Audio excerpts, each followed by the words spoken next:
Hello बच्चों और question is here if Hershey and Chase has found S यानी कि sulphur in both the pellet and the supernatant. Okay, the conclusion about the nature of DNA replication would be that. देखिए, अगर हमारे पास में Hershey and Chase ने actuality में किया क्या था, इन्होंने एक एक्सपेरिमेंट किया था बैक्टीरियोफेज को लेकर।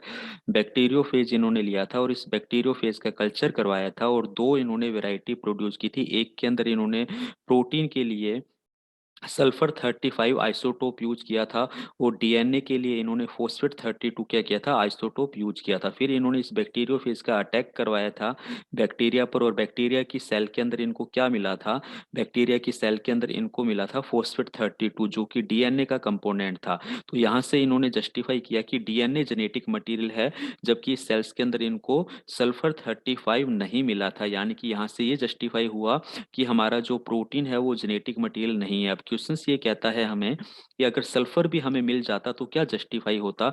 तो हम किसी भी कंक्लूजन पर नहीं पहुंच पाते हैं, कांट कंक्लूजन, क्योंकि हमें फोस्फेट तो मिल ही रहा है और सल्फर भी मिल गया। तो डीएनए एंड प्रोटीन को हम नहीं कह सकते कि दोनों में से कौन हमारा जेनेटिक मटेरियल है, और दोनों को भी नहीं कह सकते।